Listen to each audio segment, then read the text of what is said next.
The crystal tumbler exploded against the kitchen wall, sending shards flying toward Brooke's 8-month pregnant belly. She gasped and instinctively turned sideways, her hands flying to protect her unborn child as glass fragments scattered across the marble floor. The sharp crack echoed through their pristine penthouse kitchen, followed by an awful silence that made her heart pound. "Look what you made me do," Clayton Marshall said, his voice cold and controlled, despite the rage burning in his dark eyes. He stood 6 feet away, his expensive suit still perfectly pressed, even after his violent outburst. Brooke Hamilton pressed her back against the granite countertop, her breath coming in short gasps. At 32, she had once been confident and successful, running her own marketing firm before Clayton convinced her to give it up when they married 5 years ago. Now she felt small and vulnerable, her swollen belly making escape impossible. "I didn't make you do anything," she whispered, then immediately regretted speaking. Clayton's jaw tightened, and she recognized the warning signs. His left eye twitched when his anger reached dangerous levels. "Don't contradict me, Brooke." He stepped closer, his Italian leather shoes crunching on broken glass. "I told you I had a bad day. The Meridian deal fell through because of incompetent lawyers, and I come home to my pregnant wife nagging me about counseling." She hadn't been nagging. She'd simply suggested he might want to talk to someone about the stress he'd been under lately. His temper had grown worse over the past month, especially as her due date approached. But Clayton saw any suggestion as criticism, any concern as an attack on his authority. "I was just worried about you," Brooke said softly, her hand still protectively covering her belly. The baby was kicking now, probably startled by the loud crash. "You've been working such long hours, and the doctor said stress isn't good for—" "The doctor said stress isn't good for you," Clayton interrupted, his voice rising again. "Everything has to be about you and that baby, doesn't it? Do you have any idea what I'm dealing with at Marshall Industries? The board is breathing down my neck, our stock price is dropping, and instead of supporting me, you want me to waste time talking to some shrink about my feelings?" Brooke felt tears prick her eyes but fought them back. Crying would only make him angrier. She'd learned that lesson months ago when her hormones first started affecting her emotions. Clayton had no patience for what he called pregnancy drama. "I'm sorry," she said, hating herself for apologizing when she'd done nothing wrong. "I know you're under pressure. I just want to help." "You want to help?" Clayton laughed bitterly. "Then stop questioning everything I do. Stop making me feel like a failure in my own home. Do you know what my colleagues think when they see you waddling around at company events? They think I can't control my own wife." The words hit her like physical blows. Control. That's what this had always been about, even when she was too in love to see it clearly. Clayton needed to control everything: her career, her friendships, her family relationships, and now even her pregnancy. "I've gained exactly the weight the doctor recommended," Brooke said quietly, a spark of her old self flickering to life. "And I'm not waddling. I'm 8 months pregnant with your child." Clayton's face darkened. "My child, exactly. Which means you need to start thinking about what's best for this family instead of undermining me at every turn." He moved closer, and Brooke could smell the whiskey on his breath. He'd been drinking more lately, though he was careful never to appear intoxicated in public. His image as a successful CEO was everything to him. "I've never undermined you," she protested, then flinched as he slammed his palm against the counter next to her head. "You suggested counseling in front of Maria," he hissed, referring to their housekeeper, who came twice a week. "You made me look weak in front of the help. Do you understand how humiliating that is?" Brooke's heart raced. Maria had been putting away groceries when she'd mentioned the counseling idea. But the older woman barely spoke English and certainly hadn't seemed to be listening. Clayton's paranoia about his image had reached new heights lately. "She wasn't even paying attention," Brooke said, trying to keep her voice calm. "And even if she was, wanting to take care of your mental health isn't weak. It's smart." "Don't tell me what's smart," Clayton snapped. "I built a $50 million company from nothing. I think I know a little more about what's smart than a woman who gave up her little marketing business to play house." The cruelty in his voice made her gasp. He'd convinced her to close her business by promising they would start a family right away, and that he wanted her to focus on being a mother? It had taken 3 years to get pregnant, 3 years during which she'd slowly lost touch with her professional contacts and her sense of independence. That little marketing business was successful, she said, surprising herself with the firmness in her voice. I had 12 employees and annual revenue of over $2 million. Clayton's expression turned dangerous. Had being the operative word, now you have nothing except what I give you. And if you don't start showing some gratitude and respect, you might find yourself with even less. The threat hung in the air between them like a poison cloud. Brooke felt the baby kick hard against her ribs, as if responding to her elevated stress levels. She needed to calm down, needed to diffuse this situation before it escalated further. Clayton, please, she said, placing both hands on her belly. The baby can sense when I'm upset. Can we just... The baby, the baby, the baby, he exploded, his face flushing red. I'm so sick of hearing about that baby. My entire life has been turned upside down because of your pregnancy. I can't travel when I need to. I can't entertain clients at home anymore. And I have to listen to you complain about every little ache and pain. I don't complain, Brooke said, her own anger finally breaking through her fear. I've barely said anything about being uncomfortable. Even though my back hurts constantly and I can't sleep. I've gone to every company event you've asked me to attend, even when I was so nauseous I could barely stand. I've supported you through everything. Supported me.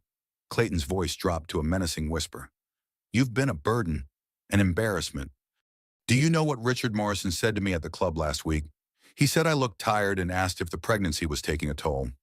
Everyone can see that you're dragging me down. Brooke stared at him in shock. This wasn't just about the counseling suggestion or even the stress from work. This was about something much deeper, something that had been growing inside him for months. Are you saying you regret getting me pregnant? She asked, her voice barely audible. Clayton's silence was answer enough. The hurt that crashed over her was so intense it was almost physical. She'd wanted this baby so desperately, had endured fertility treatments and disappointments for years, and he regretted it. I see, she said, straightening her shoulders despite the weight of her pregnancy. So what do you want me to do? Clayton, I can't exactly unpregnant myself. You could start by remembering who's in charge here, he said through gritted teeth. You could stop questioning my decisions and making me look bad.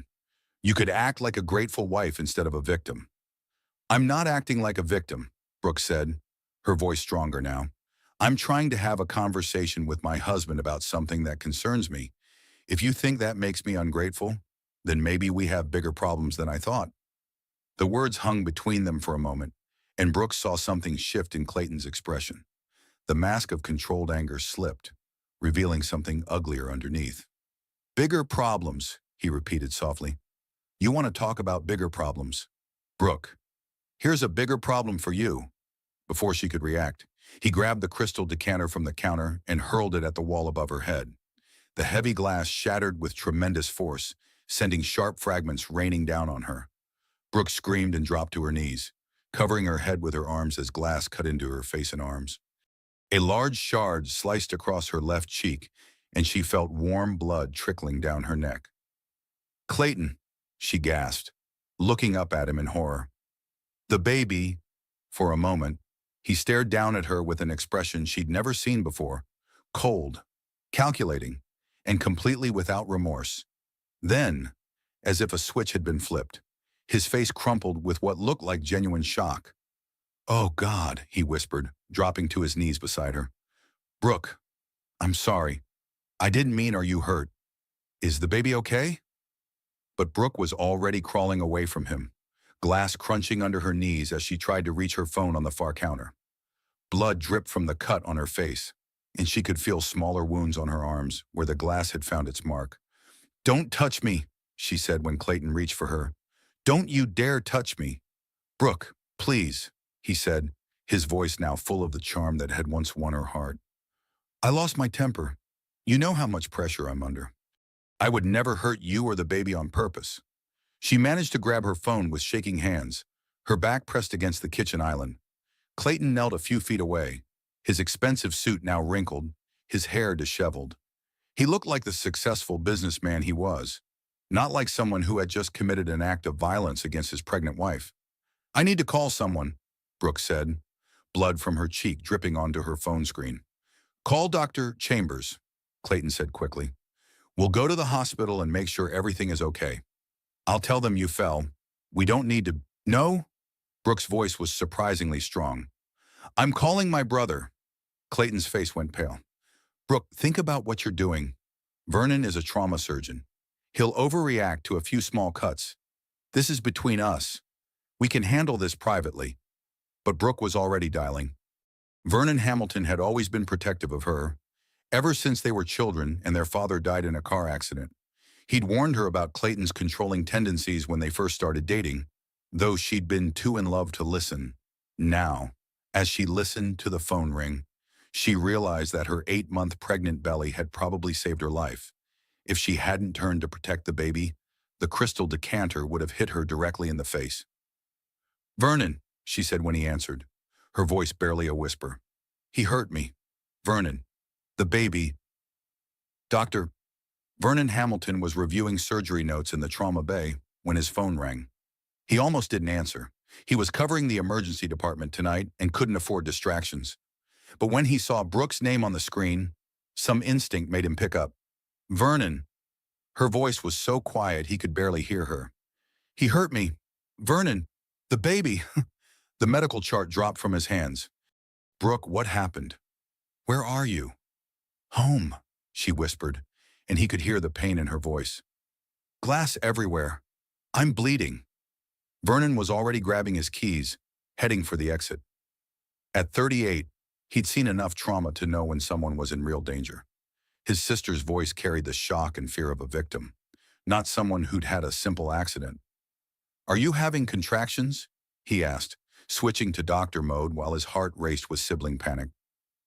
Any abdominal pain? Dizziness? I don't think so, Brooke said. But there's blood on my face, and I can feel cuts on my arms. Clayton threw something, and it shattered. Clayton threw something. Vernon's jaw tightened as he jogged toward his car in the hospital parking garage. He'd never liked his brother-in-law, had always sensed something predatory beneath the charm and success. But Brooke had been so happy when they married, so proud to be the wife of an important businessman. I'm coming right now, he said, starting his car with one hand while keeping the phone pressed to his ear. It's going to take me 15 minutes to get there. I need you to listen carefully. Okay? Okay, Brooke whispered. First, check if you're bleeding anywhere on your belly or having any pain in your abdomen. Even small amounts of blood could indicate placental problems at 8 months pregnant. He heard her moving around, probably checking herself. No blood on my stomach, she reported. The cuts are on my face and arms. Good. Now, are you having any contractions? Even mild cramping could be a sign that the shock triggered early labor. I don't think so, she said. The baby's moving a lot, kicking more than usual. That's actually good news. Active fetal movement is a positive sign. Vernon maneuvered through downtown traffic, using his medical credentials to justify running a red light. Where is Clayton now? There was a pause. Right here. He's trying to apologize? Put me on speaker, Vernon said firmly. I want to hear exactly what happened. Vernon, I don't think... Brooke, put me on speaker now. He heard the phone beep, then Clayton's voice, smooth and controlled despite the circumstances. Vernon, hello. There's been a small accident. Nothing serious, but Brooke is a bit shaken up. A small accident? Vernon's voice could have cut glass. You threw something at my 8-month pregnant sister hard enough to shatter and cut her face? That's not an accident. Clayton, that's assault. You don't understand the situation, Clayton said, his tone growing defensive. Brooke startled me while I was holding a glass. It slipped from my hands and broke against the wall. She was unfortunately standing too close. Even through the phone, Vernon could hear the lies. He'd listened to enough abusers explain away their violence to recognize the pattern, minimize the action, blame the victim, make it sound accidental. Brooke, he said, tell me exactly what happened, in your own words. Vernon, maybe we should discuss this later, Clayton interrupted. Brooke needs medical attention, not an interrogation. I'm the doctor here, Vernon snapped. And right now I need to assess whether my sister and her baby are in immediate danger. Brooke, talk to me. Brooke's voice was shaky but clear. We were arguing about counseling. I suggested he might want to talk to someone about his stress levels. He got angry and threw his whiskey glass at the wall, then grabbed the crystal decanter and threw that too. I turned to protect my belly and glass cut my face and arms. Vernon felt cold rage washing over him. This wasn't an accident or a moment of clumsiness. This was deliberate violence against a pregnant woman. Has this happened before? He asked, though he already suspected the answer. Vernon, this is hardly the time for family therapy, Clayton said before Brooke could respond. We should be focusing on getting her medical care. I'll decide what she needs, Vernon said. Brooke, has he hurt you before? The silence stretched so long that Vernon thought the call had dropped. Then Brooke spoke, her voice barely audible. Not like this, she whispered. Never with glass or anything that would leave marks. Vernon's hands tightened on the steering wheel. Not like this implied there had been other incidents. Other forms of violence that hadn't required medical attention. He thought about all the times Brooke had canceled family dinners at the last minute. All the bruises he'd noticed that she'd explained away as pregnancy clumsiness. I'm 2 minutes away, he said.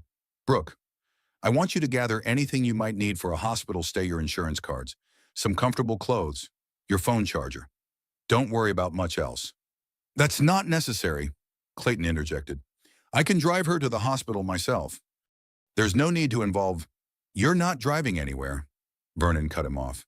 And you're certainly not going to the hospital with her. You've done enough damage for one night. Now listen here, Clayton said, his voice hardening. I understand you're concerned about your sister, but I'm her husband.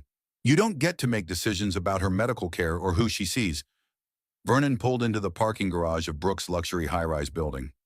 Actually, as a licensed physician responding to a domestic violence situation, I have both the authority and the obligation to ensure she receives appropriate care. And as her brother, I have the right to protect her from further harm. He parked and took the elevator to the penthouse floor, his medical bag in one hand and his phone in the other. The elevator seemed to move impossibly slowly, and he found himself praying something he rarely did, that Brooke and the baby would be okay. When the elevator doors opened, he could hear voices from down the hall. Brooke's apartment door was slightly ajar, and he could see glass glittering on the floor even from the doorway. Brooke, he called, stepping carefully into the foyer. In the kitchen, she replied weakly. What Vernon saw when he entered the kitchen made his professional composure crack. Brooke sat on the floor against the kitchen island. Blood dried on her left cheek and smaller cuts visible on both arms. Broken crystal and glass covered the marble floor, in a pattern that suggested multiple impacts. The damage was extensive enough that it could only have been caused by deliberate force. Clayton stood across the room, his suit disheveled but otherwise unmarked. He watched nervously as Vernon knelt beside his sister and opened his medical bag. Let me see, Vernon said gently, tilting Brooke's face toward the light. The cut on her cheek was about 2 inches long, but not deep enough to require stitches. More concerning were the multiple smaller cuts on her arms and the way she held herself protectively around her belly. Any abdominal pain at all? He asked, checking her pulse. No, just the baby moving a lot, Brooke said. But Vernon, I'm scared. What if something's wrong that we can't see? We're going to find out, he assured her, pulling out his phone to call for an ambulance. I want you transported properly, with monitors for both you and the baby. That's not necessary, Clayton said quickly. I can drive her to the hospital. There's no need for an ambulance and all the attention that brings. Vernon looked up at his brother-in-law with undisguised contempt. Attention? You mean the kind of attention that comes when medical professionals document domestic violence, the kind that leaves a paper trail. I resent the implication, Clayton said, his voice cold. This was an accident, and I don't appreciate you turning it into something sinister. The evidence speaks for itself, Vernon replied, taking photos of Brooke's injuries with his phone. These injury patterns are consistent with flying glass from a high-velocity impact. The distribution suggests multiple objects were thrown with significant force. As he spoke, Vernon continued his examination, checking Brooke's blood pressure and listening to the baby's heartbeat with a portable fetal Doppler from his bag. The baby's heart rate was elevated but strong, and Brooke's vital signs were stable. The baby sounds good, he told her, but I want you monitored at the hospital for several hours to make sure there are no complications from the stress. Vernon, Brooke said quietly, there's something else. Clayton stepped forward. Brooke, I don't think this isn't the first time, she continued, ignoring her husband. He's never used objects before. but he's pushed me, grabbed me hard enough to leave bruises. I just told myself it wasn't that bad because he never hit me with his hands. Vernon felt something cold settle in his stomach. Domestic violence often escalated during pregnancy, when the abuser felt threatened by the coming changes to the family dynamic. If Clayton had been using force before, tonight's incident represented a dangerous escalation. "We need to get you to the hospital now," he said, helping Brooke to her feet. "And we need to call the police." "Absolutely not," Clayton said sharply. "I forbid it. This is a private family matter, and I won't have my reputation destroyed over a misunderstanding." "Your reputation?" Vernon stared at him incredulously. "Your pregnant wife is bleeding from glass cuts you inflicted, and you're worried about your reputation." "I'm worried about what's best for this family," Clayton replied. "Brooke depends on me financially. If this gets out, if it affects my business, she and the baby will suffer too." Vernon recognized the manipulation tactic, making the victim responsible for the consequences of reporting the abuse. It was a classic move designed to maintain control even after violence had been exposed. "Brooke doesn't depend on you," Vernon said firmly. "She has family who will support her, and she has legal rights to marital assets. You're not her savior, Clayton. You're her abuser." The word hung in the air like a physical presence. Abuser. Vernon watched Clayton's face cycle through expressions: surprise, anger, calculation, and finally a kind of cold fury that made him step protectively in front of his sister. "I think you need to leave," Clayton said quietly. "This is my home, and I want you out." "I'm not going anywhere without Brooke," Vernon replied. "And neither are you. She's coming with me to the hospital, and then we're going to discuss what happens next." "Actually," Brooke said, her voice stronger than it had been all evening, "I think I'd like to stay with Mom tonight. After the hospital. I mean," Clayton's face went white. "Brooke, you can't be serious. You live here. Your life is here. You can't just run home to Mommy every time we have a disagreement." "A disagreement?" Vernon repeated. "You threw heavy objects at your pregnant wife. That's not a disagreement. It's assault." The sound of the elevator arriving interrupted their conversation. Vernon had called for an ambulance while examining Brooke, and now he could hear paramedics in the hallway. "Remember," he told his sister quietly, "tell them exactly what happened. Don't let him make you minimize this." As the paramedics entered with their equipment, Vernon realized this was just the beginning. The next few hours would determine whether Brooke and her baby would be safe, and whether Clayton would face any consequences for his actions. But looking at his sister's face bruised, cut, but finally showing a spark of the determination he remembered from their childhood, Vernon felt a small flicker of hope. Maybe tonight would be the night Brooke finally saw Clayton for what he really was. The paramedics began their assessment, and Vernon stepped back to let them work. But he kept his eyes on Clayton, watching for any sign that he might try to control the narrative or manipulate the situation further. This was far from over. The ambulance ride to Metropolitan General Hospital felt endless, despite taking only 8 minutes. Vernon sat beside the stretcher holding Brooke's hand, while the paramedic monitored both her vital signs and the baby's heartbeat through a portable fetal monitor. "Blood pressure is elevated but stable," the paramedic reported. "Fetal heart rate is 160, which is higher than normal but not immediately dangerous." Vernon nodded, his own heart racing as he watched the readouts. At 8 months pregnant, any stress on Brooke's system could trigger complications. The cuts on her face and arms were relatively minor, but the psychological trauma of being attacked by her husband could have serious medical consequences. "Any contractions?" Vernon asked his sister for the third time. "I don't think so," Brooke replied, but her voice was uncertain. "I feel some tightness in my belly, but it might just be the baby moving." The ambulance pulled into the hospital emergency bay, and Vernon felt a mix of relief and dread. Relief that they were getting Brooke proper medical care, and dread about what they might find once she was thoroughly examined. Dr. Sarah Chen, the emergency department attending, met them at the ambulance doors. Vernon had worked with her many times and trusted her clinical judgment completely. "What do we have?" Dr. Chen asked as they transferred Brooke to a hospital gurney. 32-year-old female, 36 weeks pregnant, facial and arm lacerations from flying glass. Vernon reported, automatically shifting into professional mode. "Domestic violence situation, blood pressure elevated, fetal heart rate tachycardic but stable." Dr. Chen's expression hardened slightly at the words, domestic violence. She'd seen too many cases like this, and Vernon knew she would be thorough in her examination and documentation. Let's get her to Trauma Bay 3, Dr. Chen said. I want continuous fetal monitoring and a full OB consult. Have Dr. Chambers paged immediately. As they wheeled Brooke through the emergency department, Vernon noticed Clayton entering through the main doors.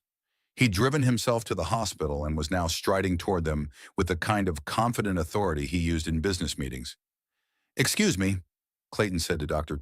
Chen. I'm Clayton Marshall, Brooke's husband. I need to know what's happening with my wife and baby. Dr. Chen looked at Vernon, who shook his head slightly. Mr. Marshall, I'm Dr. Chen.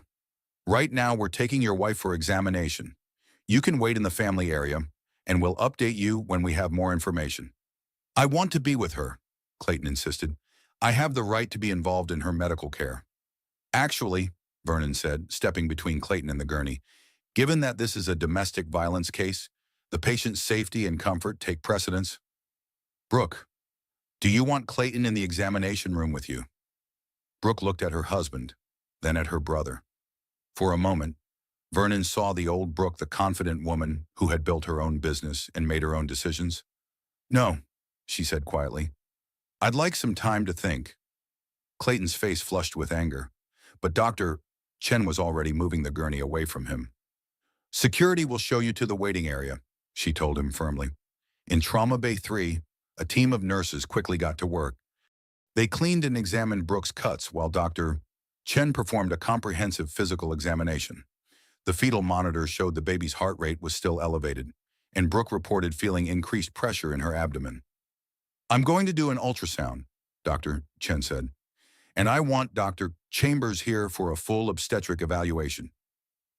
Dr. Pearl Chambers arrived within minutes. At 41, she was one of the most respected obstetricians at Metropolitan General, known for her skill in high-risk pregnancies.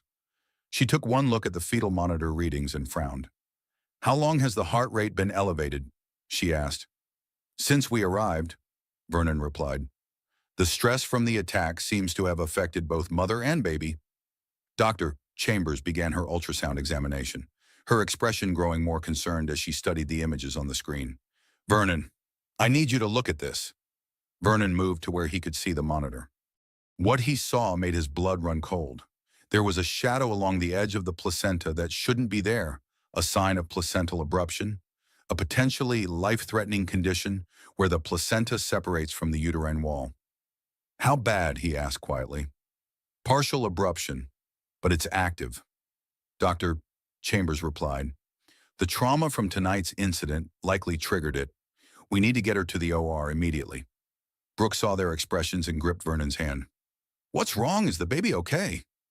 Dr. Chambers turned to her with the kind of calm authority that came from years of delivering difficult news. Brooke, the stress from tonight has caused part of your placenta to separate from your uterus. It's called placental abruption, and it means we need to deliver your baby right away. Right away! Brooke's voice was barely a whisper. But it's too early. I'm only 36 weeks. 36 weeks is considered late preterm, Dr. Chambers explained. The baby's lungs should be developed enough to breathe on their own, but there will probably be a NICU stay. Right now, the bigger concern is that if we don't deliver soon, both you and the baby could be in serious danger. Vernon felt his professional composure cracking. This was his sister, his nephew or niece, and he was watching their lives hang in the balance because of Clayton's violence. What are the risks? Brooke asked. With surgery, we're looking at normal C-section risks plus potential complications from the abruption, Dr. Chambers said honestly. Without surgery, the bleeding could become life-threatening for both of you. We need to move fast. The trauma bay erupted into controlled chaos as nurses prepared Brooke for emergency surgery. Vernon found himself pushed aside as the team worked, but he could hear Dr. Chambers on the phone with the anesthesiologist and NICU team.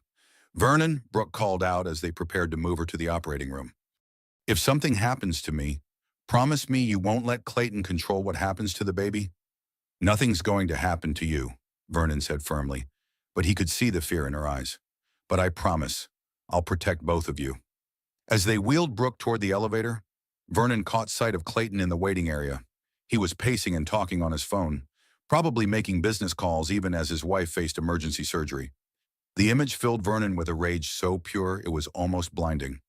"Dr. Hamilton," Dr. Chambers said, approaching him as the elevator doors closed. "I know this is your sister, but I need you to understand the gravity of the situation. Placental abruption at this stage has about a 15% chance of serious maternal complications and a 20% chance of fetal distress requiring intensive intervention." Vernon nodded, his throat too tight to speak. As a trauma surgeon, he understood the statistics. As a brother, they were meaningless numbers that couldn't capture his terror at possibly losing Brooke and her baby. "She's strong and healthy otherwise," Dr. Chambers continued. "That works in her favor, but I want you to be prepared for any outcome." 20 minutes later, Vernon sat in the surgical waiting area, still wearing his scrubs from his own shift that had ended hours ago. Clayton had stopped pacing and now sat rigidly in a chair across the room, his phone finally silent. "How long do these things usually take?" Clayton asked, his voice carefully controlled. "Depends on complications," Vernon replied without looking at him. "Could be 30 minutes, could be 2 hours." "This is all very dramatic," Clayton said, "but you're overreacting to what was essentially an accident. Brooke will recover, the baby will be fine, and we can put this whole misunderstanding behind us." Vernon turned to stare at his brother-in-law. "Misunderstanding, Clayton. Your wife is in emergency surgery because of injuries you inflicted. This isn't going away." "I've spoken to my attorney," Clayton said. "Brooke was clearly distraught and confused when she spoke to you. Pregnancy hormones can cause women to misinterpret situations, and trauma can alter memory. No one will believe she was deliberately attacked." The casual way he discussed manipulating the situation made Vernon's hands clench into fists. "Are you seriously planning to gaslight a woman who's fighting for her life right now?" "I'm planning to protect my family," Clayton replied, "which includes protecting Brooke from making accusations she'll regret when she's thinking more clearly." Before Vernon could respond, Dr. Chambers emerged from the surgical suite, still in her surgical gown. Her expression was cautiously relieved. "The baby is stable," she announced. "A girl, 5 pounds 3 ounces, breathing on her own but headed to the NICU for observation. Brooke did well during surgery, but we discovered more internal bleeding than the ultrasound showed. She's stable now, but the next few hours will be critical." Vernon felt his knees go weak with relief and residual fear. "Can I see her?" "She's in recovery now. Give us about 30 minutes to get her settled, then you can visit briefly." "What about the baby?" Clayton asked. "When can I see my daughter?" Dr. Chambers looked between the two men, clearly sensing the tension. "The NICU has specific visiting policies. Immediate family can visit, but given the circumstances of the delivery, we'll need to discuss the arrangement with social services." Clayton's face darkened. "Social services? What do they have to do with anything?" "Domestic violence cases involving pregnant women automatically trigger certain protocols," Dr. Chambers explained. "It's hospital policy to ensure the safety of both mother and child." "This is ridiculous," Clayton said, standing abruptly. "I demand to speak to the hospital administrator. I won't be treated like a criminal because of wild accusations from a woman who's clearly not thinking straight." Vernon stood as well, his patience finally snapping. "Those wild accusations are documented medical evidence. Clayton, the injury patterns, the glass fragments, the witness statements, it all points to deliberate violence against a pregnant woman." "You have no proof of intentional harm," Clayton shot back. "And when Brooke recovers and remembers what really happened, this whole fantasy will collapse." "Mr. Marshall," Dr. Chambers interrupted, "I think it would be best if you spoke with our social worker before attempting to visit either your wife or daughter. There are procedures we need to follow." Clayton looked between them, his mask of civilized concern finally slipping to reveal the calculating predator beneath. "Fine," he said, "but this isn't over. I have rights, and I have resources. Don't think you can manipulate this situation without consequences." He stalked away toward the elevators, leaving Vernon and Dr. Chambers alone in the waiting area. "Is Brooke really stable?" Vernon asked quietly. "She's stable but not out of the woods," Dr. Chambers admitted. "The internal bleeding was more extensive than we initially thought. We got it under control. But she lost a significant amount of blood. She'll need monitoring for the next 24 hours. Vernon sank back into his chair, the weight of the evening finally hitting him. His sister had nearly died. His niece was in the NICU, and Clayton was already planning how to manipulate the situation to avoid consequences. But Brooke was alive, and she'd finally seen Clayton's true nature. Maybe that would be enough to break the cycle of control and abuse that had defined their marriage. Vernon closed his eyes and allowed himself a moment of hope. The worst might be over, but the real fight was just beginning. The next morning, Vernon sat beside Brooke's hospital bed, watching her sleep. She looked pale and fragile against the white sheets, with bandages covering the cuts on her face and arms. The baby his niece Hope, as Brooke had decided to name her, was stable in the NICU, though she would need several more weeks of monitoring. "Vernon?" Brooke's voice was weak as she opened her eyes. "Is Hope okay?" "She's perfect," Vernon assured her, taking her hand. 5 pounds, 3 ounces of pure determination. The NICU team says she's breathing well on her own, which is excellent for 36 weeks. Brooke smiled for the first time since the attack, then winced as the movement pulled at the cut on her cheek. "Can I see her?" "Once you're cleared to move around," Vernon said. "Dr. Chambers wants to monitor you for another day because of the blood loss." "Blood loss?" Brooke looked confused. "I thought the surgery went well." Vernon hesitated, then decided she deserved the truth. "You had more internal bleeding than we initially realized. The placental abruption was more severe than the ultrasound showed. You lost about a liter of blood during surgery." Brooke was quiet for a moment, absorbing this information. "Clayton's attack could have killed us both." "Yes," Vernon said simply. There was no point in sugarcoating the reality. "Where is he now?" "Downstairs talking to the social worker and hospital security. He's been demanding to see you and Hope, but hospital policy requires a safety evaluation first." Brooke closed her eyes. "He's going to be furious about the involvement of social services. He hates anything that might affect his public image. His image should be the least of his concerns right now." Vernon said, "Brooke, I documented your injuries last night, and I've been in contact with Detective Gary Thornton from the Domestic Violence Unit. They want to interview you when you're feeling stronger." "Police!" Brooke's eyes snapped open. "Vernon, I'm not sure I'm ready for that." "You don't have to decide anything right now," Vernon said gently. "But I want you to understand your options.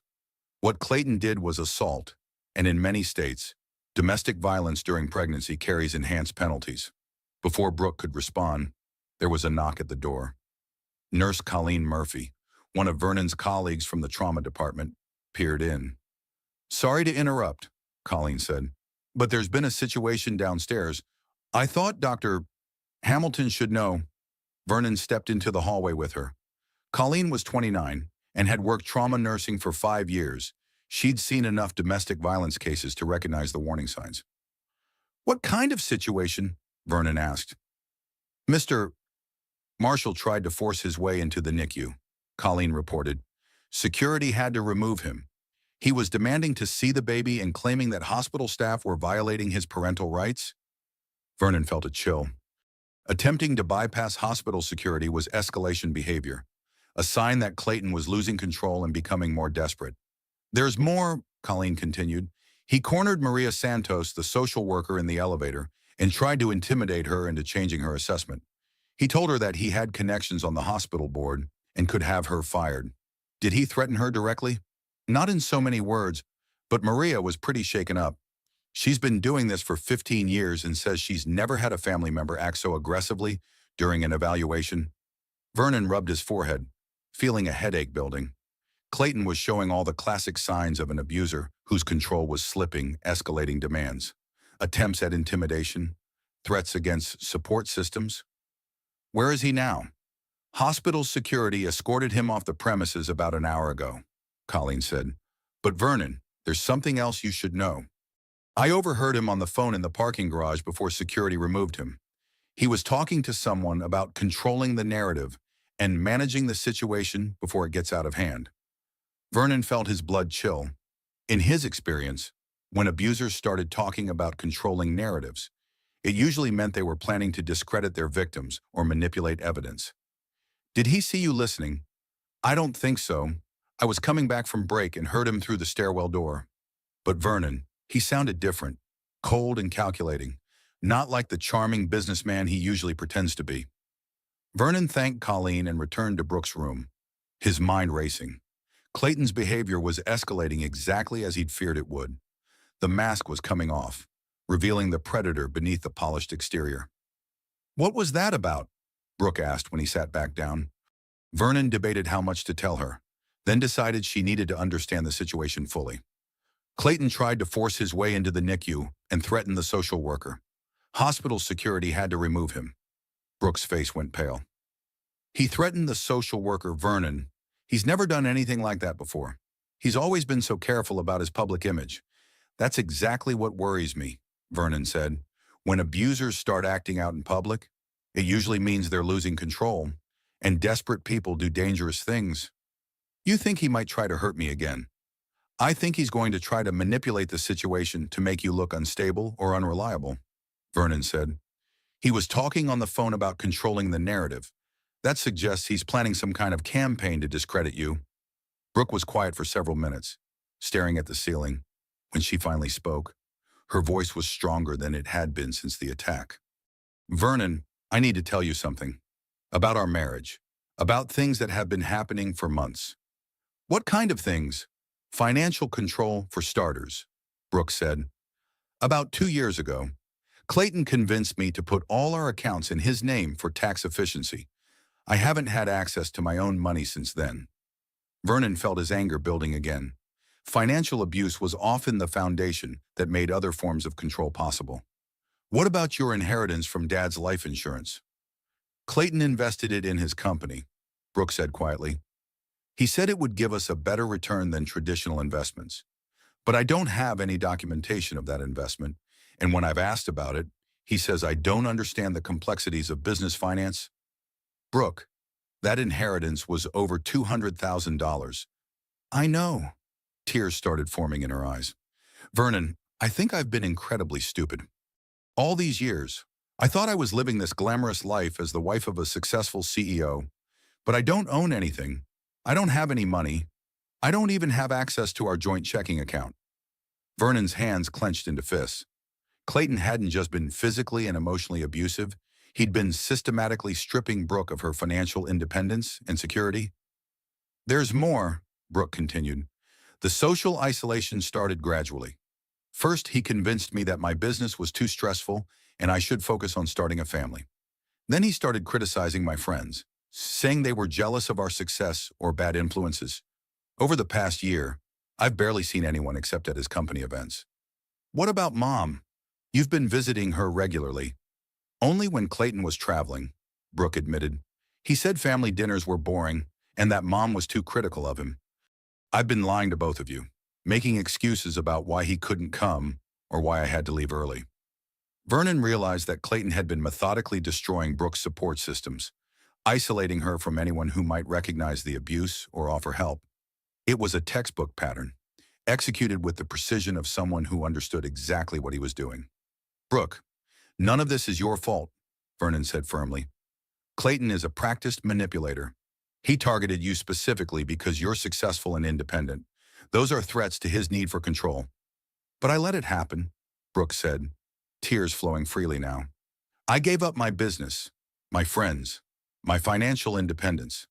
I turned myself into exactly the kind of victim he wanted. You trusted your husband, Vernon said. That's what marriage is supposed to be about. Clayton violated that trust systematically and deliberately. There was another knock at the door, and Detective Gary Thornton entered after being waved in by Vernon.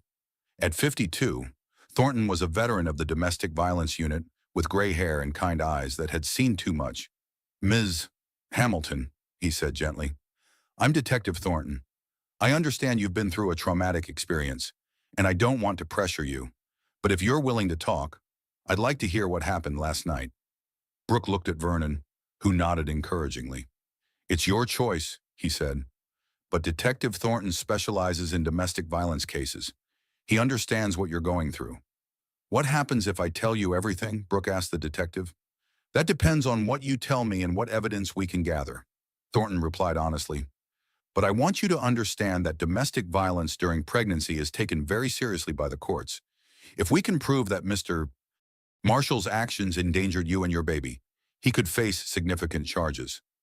And if I don't press charges, the district attorney's office can sometimes proceed without victim cooperation if the evidence is strong enough. Thornton explained, but cases are always stronger when the victim is willing to testify. Brooke was quiet for a long moment, then looked at Vernon. What do you think I should do? I think you should tell the truth, Vernon said. Not for revenge, but to protect yourself and Hope. Clayton's behavior is escalating, and men like him don't stop on their own. Brooke nodded slowly. Okay, she said to Detective Thornton. What do you want to know? For the next hour, Brooke told her story not just about the previous night, but about the gradual escalation of control and abuse over their 5-year marriage. Thornton took detailed notes and asked careful questions, building a comprehensive picture of domestic violence that went far beyond a single violent incident. When they finished, Thornton closed his notebook and looked at Brooke with compassion. Miss Hamilton, I want you to know that you've been very brave today.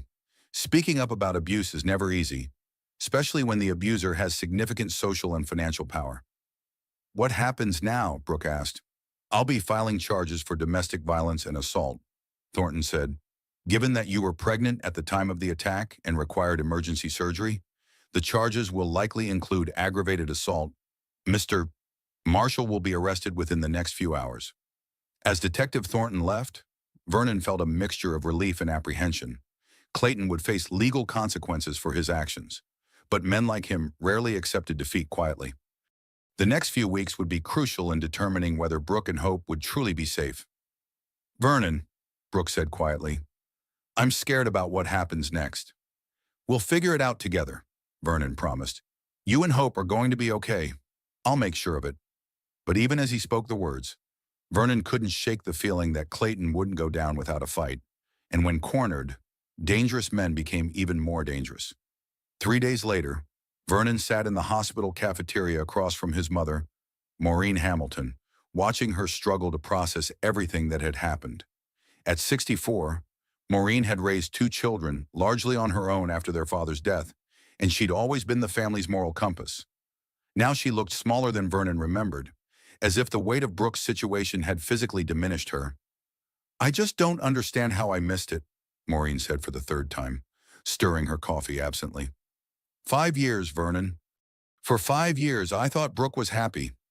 Clayton's good at hiding his true nature, Vernon replied. That's how abusers operate. They create a public persona that's completely different from who they are in private. But there must have been signs, Maureen insisted. The way she started canceling family dinners, how she seemed nervous when Clayton was around, those bruises she explained away as pregnancy clumsiness. I should have seen it. Vernon reached across the table and covered his mother's hand with his own. Mom, even I didn't see the full picture until Monday night. Clayton was methodical about isolating Brooke and controlling the narrative. You can't blame yourself for believing what she told you. Maureen was quiet for a moment, then looked up with the fierce determination Vernon remembered from his childhood. What can I do to help? How do we make sure this never happens again? The most important thing is supporting Brooke's decisions, Vernon said. She's going to need time to rebuild her confidence and independence. Clayton spent years convincing her that she couldn't trust her own judgment. Where will she live? She can't go back to that penthouse. We're working on that, Vernon said. Gwendolyn Pierce, remember Brooke's friend from college who became a family attorney? She's been researching Brooke's legal options. As if summoned by his words, Gwendolyn Pierce appeared at their table. At 45, Gwen had built a successful practice specializing in family law and domestic relations. She'd maintained her friendship with Brooke over the years despite Clayton's attempts to discourage it. I'm sorry I'm late, Gwen said, sitting down with a thick folder of documents. I've been at the courthouse filing emergency motions. What kind of motions? Vernon asked. Restraining order, emergency custody provisions for Hope, and motions to freeze marital assets, Gwen replied. Clayton's been liquidating accounts since Tuesday.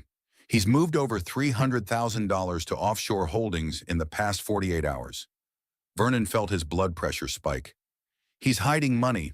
Not just hiding it, stealing it, Gwen said grimly. I've been reviewing the financial records that Brooke gave me access to, and the pattern is clear. He's been systematically moving assets out of her reach for months, probably planning for this contingency. Maureen looked confused. What does that mean exactly? It means Clayton has been planning to leave Brooke with nothing if she ever tried to leave him. Gwen explained. The offshore accounts, the business investments in her name that she doesn't control, the debt he's accumulated against their property, it's all designed to make her financially dependent, even in divorce. Can we stop him? Vernon asked. I've filed for an emergency asset freeze, but it will take time to unwind everything he's done, Gwen said. The good news is that domestic violence during pregnancy gives us significant leverage in family court. Judges take a very dim view of men who endanger their pregnant wives. Vernon's phone buzzed with a text message. He glanced at it and felt his stomach clench. Speak of the devil, he said. Clayton wants to meet with me. Says it's important. Don't do it, Gwen said immediately. He's probably trying to manipulate you into convincing Brooke to drop the charges. Or gather information he can use against her, Maureen added, surprising them both with her insight. Vernon considered their warnings, but something made him hesitate. What if he says something incriminating if I record the conversation? It might help Brooke's case.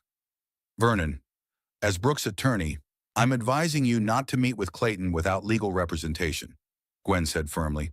Men like him are dangerous when they're cornered. Before Vernon could respond, his pager went off. Emergency surgery, a multi-vehicle accident with multiple trauma victims. I have to go, he said, standing. We'll discuss this later. As Vernon hurried toward the trauma bay, his mind was torn between his professional responsibilities and his family crisis. The surgery lasted 4 hours, requiring all of his concentration and skill to save 2 critically injured patients. But even as he worked, part of his mind kept returning to Brooke and Hope. When he finally emerged from surgery, exhausted but successful, he found Nurse Colleen waiting for him with a concerned expression. Vernon, there's been a situation, she said. Clayton Marshall showed up here about an hour ago, demanding to see you. When security told him you were in surgery, he started making threats. What kind of threats? He said the hospital would regret protecting false accusations against him, Colleen reported. He also mentioned that he had friends on the board of directors and could make things difficult for staff who interfered in his family matters. Vernon felt a chill run down his spine. Clayton was escalating his intimidation tactics, moving beyond family members to threaten anyone who supported Brooke. There's more, Colleen continued. He tried to get information about Brooke's condition from the nurses' station. When they refused, he claimed he had a right to know about his wife's medical status. Nurse Jenkins finally had to call security to remove him. Where is he now? Gone, but not quietly. He told security that this wasn't over and that people would face consequences for their actions. Vernon realized that Clayton was systematically trying to isolate Brooke by intimidating her support system. It was a calculated campaign designed to make everyone afraid to help her. His phone rang. It was Gwen. Vernon, we have a problem, she said without preamble. Clayton's filed countermotions claiming that Brooke is mentally unstable due to postpartum depression and pregnancy hormones. He's requesting emergency custody of Hope and asking for a psychiatric evaluation of Brooke. On what grounds? He's claiming that her accusations against him are delusional and that she's a danger to herself and the baby, Gwen explained. He's also filed a motion to have you removed as Brooke's medical decision-maker, claiming family bias. Vernon felt the walls closing in. Clayton was using the legal system to continue his abuse, weaponizing Brooke's vulnerability and their family relationships against them. What's our timeline? Vernon asked. Emergency hearing tomorrow morning, Gwen replied. The judge will decide on temporary custody and whether to order a psychiatric evaluation. Vernon, I need you to be very careful about what you say and do. Clayton's lawyers are going to portray you as an overzealous brother who's manipulating a vulnerable woman. After hanging up, Vernon made his way to Brooke's room. She was sitting up in bed, looking stronger physically but emotionally fragile. Hope's bassinet was beside the bed. The baby had been released from the NICU that morning and was now rooming with her mother. How are you feeling? Vernon asked, admiring his niece's tiny, perfect features. Better physically, Brooke said, but terrified about tomorrow's hearing. Gwen explained what Clayton is trying to do. We're not going to let him take Hope, Vernon said firmly. The evidence of his violence is too strong. But what if the judge believes him? Brooke asked. Clayton can be very convincing, and I know how I must look emotional, dependent, making serious accusations against a successful businessman. Vernon sat down beside her bed. Brooke, you survived years of systematic abuse and still found the courage to protect your daughter. That's not the behavior of someone who's mentally unstable. Vernon, Brooke said quietly, there's something else I need to tell you about why I'm so scared of what Clayton might do. What is it? Brooke looked down at Hope, who was sleeping peacefully in her bassinet. About 6 months ago, Clayton started talking about what would happen if something happened to me during childbirth. He said he'd already made arrangements for Hope to be raised by his family if necessary. Vernon felt ice in his veins. What kind of arrangements? Legal documents giving his parents guardianship rights, Brooke said. He claimed it was just standard estate planning, but now I think he was preparing for the possibility that he might need to remove me from Hope's life. The implications hit Vernon like a physical blow. Clayton hadn't just been preparing to financially destroy Brooke. He'd been planning to take her child away if she ever tried to leave. Do you have copies of those documents? They're in the safe at the penthouse, Brooke said, along with our wills and insurance policies. Vernon, what if he's been planning this for months? What if attacking me was just the first step in a larger plan? Vernon realized that they'd been thinking too small. This wasn't just about domestic violence or even financial abuse. Clayton had been systematically preparing to destroy Brooke's life and take complete control of their child. We need to tell Gwen about this immediately, Vernon said, reaching for his phone. Vernon, Brooke said, stopping him. I'm scared about tomorrow. What if I lose hope? What if Clayton convinces the judge that I'm unfit? Vernon took his sister's hand, looking into eyes that reminded him of the little girl he'd protected after their father died. That's not going to happen, he said. I promise you, Brooke, whatever it takes, whatever I have to do, Clayton is not going to take hope away from you. But even as he made the promise, Vernon wondered if he'd be able to keep it. Clayton had money, lawyers, and a carefully constructed public image. All they had was the truth, and Vernon was beginning to understand that the truth wasn't always enough to protect the innocent. Tomorrow's hearing would determine not just custody of Hope, but whether justice was possible when the abuser had all the advantages of wealth and social standing. Vernon looked at his sleeping niece and made a silent vow. Whatever happened tomorrow, whatever it cost him personally or professionally, he would not let Clayton win. The emergency custody hearing was scheduled for 9 o'clock Friday morning in family court. Vernon arrived early to find Gwendolyn Pierce already there, surrounded by boxes of documents and looking like she'd been working all night. Please tell me you have good news, Vernon said, sitting beside her at the plaintiff's table. Mixed news, Gwen replied, not looking up from her notes. The good news is that Detective Thornton's report is very thorough, and the medical evidence clearly supports Brooke's account of the attack. The bad news is that Clayton has hired Morrison, Wells and Associates. Vernon recognized the name Morrison. Wells was one of the most expensive and ruthless family law firms in the city. They specialized in protecting wealthy clients in high-stakes divorce and custody battles. How bad is that for us? They're already playing dirty, Gwen said grimly. They've subpoenaed your medical records, claiming that your history of treating trauma victims has made you overly suspicious and prone to seeing abuse where none exists. That's ridiculous. It doesn't matter if it's ridiculous, it's their strategy. Gwen explained, they're going to portray you as an emotionally compromised brother who's manipulating his vulnerable sister. They've also hired a forensic accountant to claim that Brooke's accusations about financial abuse are motivated by greed. Before Vernon could respond, the courtroom doors opened and Clayton entered with his legal team. Vernon was struck by how different his brother-in-law looked. Gone was the disheveled, angry man from the hospital. Today, Clayton was immaculately groomed, wearing a perfectly tailored suit and an expression of wounded dignity. Behind Clayton came an older couple Vernon didn't recognize, well-dressed, conservative, with the kind of understated wealth that spoke of old money. The woman had Clayton's eyes and the same calculating expression.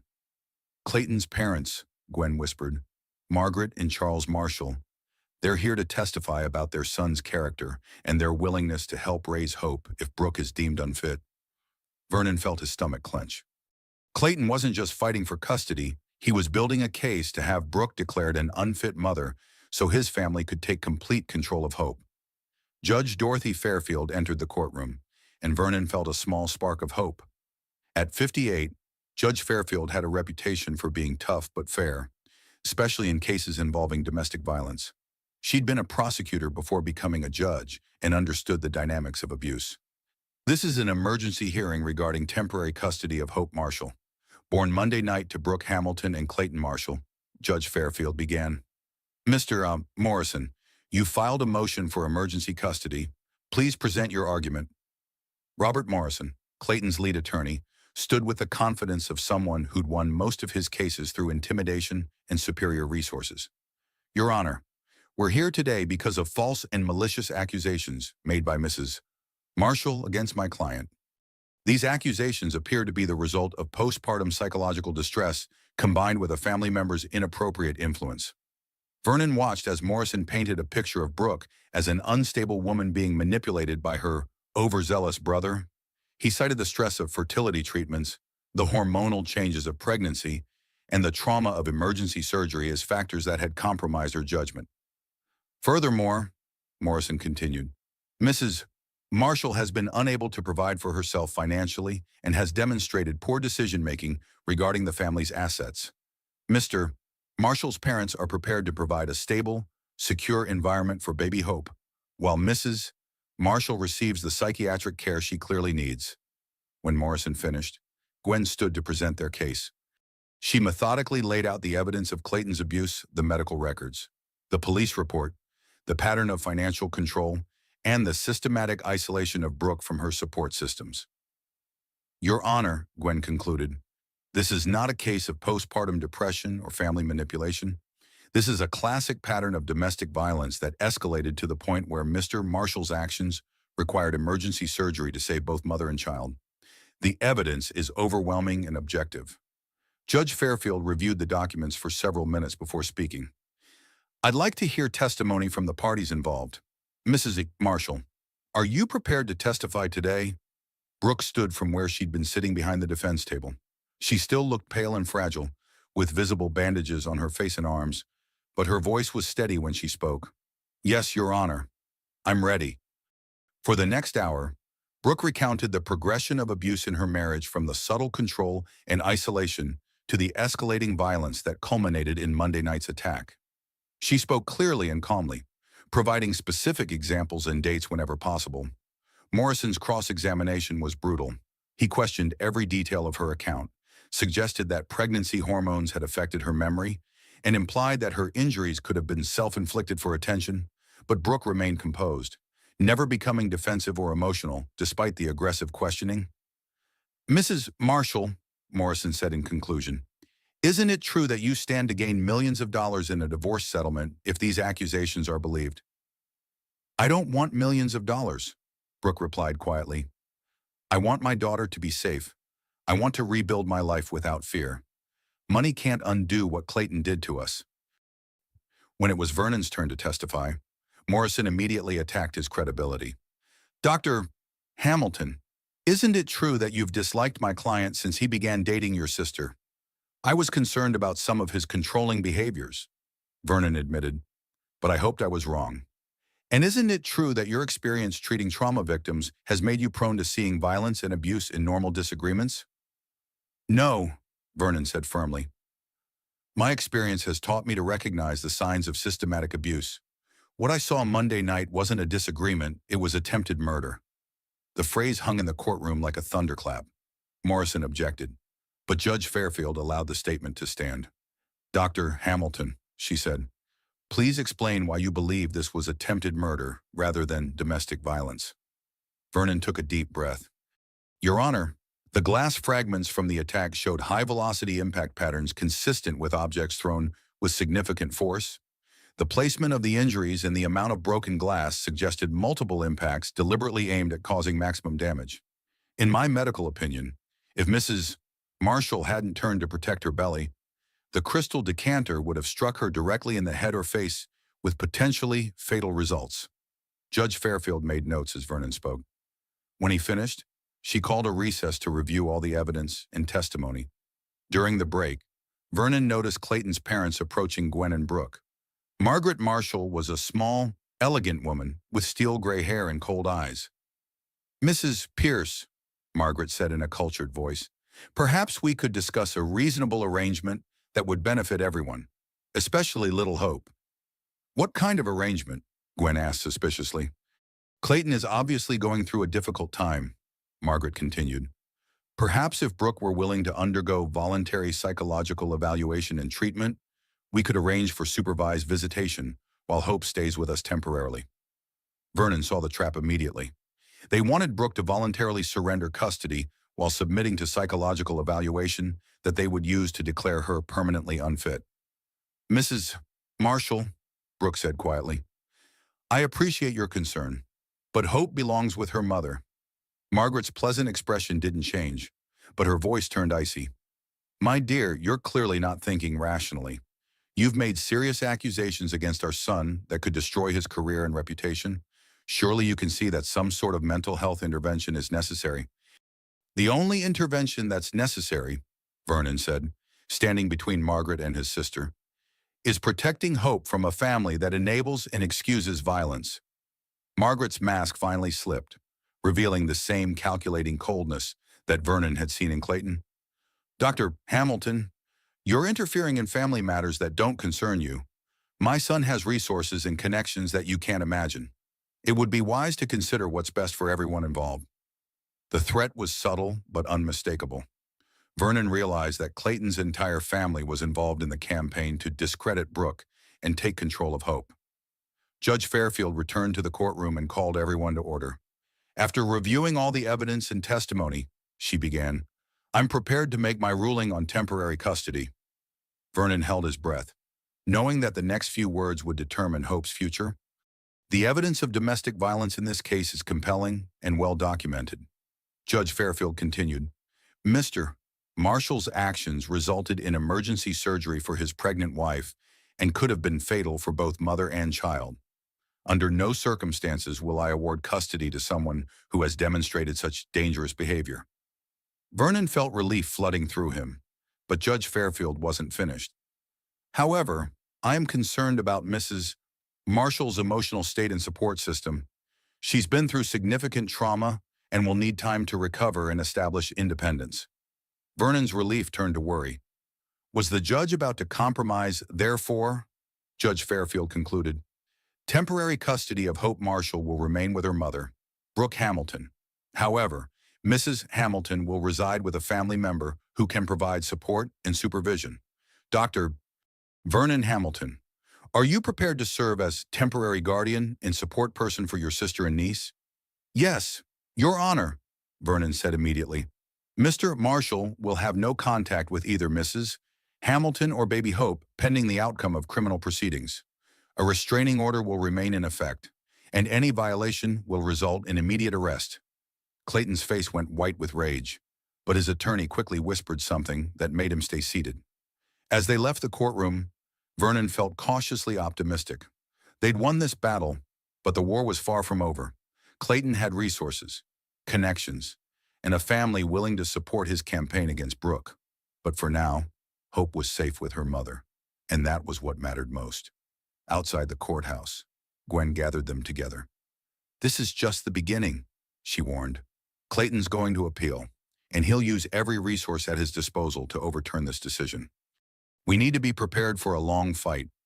Vernon looked at his sister, who was holding Hope against her chest with fierce protectiveness. "Then we'll be ready," he said. "Whatever it takes." 2 weeks later, Vernon sat in the witness room of the county courthouse, reviewing his notes one final time before the criminal trial began. Clayton had been charged with domestic violence, aggravated assault, and endangering the welfare of a child. If convicted on all counts, he could face up to 10 years in prison. The prosecution had built their case around the medical evidence, police reports, and testimony from hospital staff who'd witnessed Clayton's behavior. But Vernon knew that his testimony would be crucial. He was both a medical expert and the primary witness to the aftermath of the attack. District Attorney Sarah Kim had been preparing him for the defense's strategy. "They're going to attack your objectivity," she'd warned. "Morrison will claim that you're too emotionally involved to provide reliable testimony, and that your bias against Clayton has colored your medical assessment The medical evidence speaks for itself. Vernon had replied, the injury patterns, the blood loss, the placental abruption, these are objective facts, not subjective interpretations. Facts can be twisted, D.A. Kim had cautioned. Morrison is very good at creating doubt, especially when the victim is vulnerable and the defendant is wealthy and sympathetic. Now, waiting to be called to testify, Vernon reflected on how much had changed in 2 weeks. Brooke and Hope were staying in his guest bedroom, slowly rebuilding their lives. Brooke was seeing a therapist twice a week and working with Gwen to untangle the financial web Clayton had created. Hope was thriving, gaining weight and developing the alert curiosity of a healthy baby. But Clayton hadn't given up.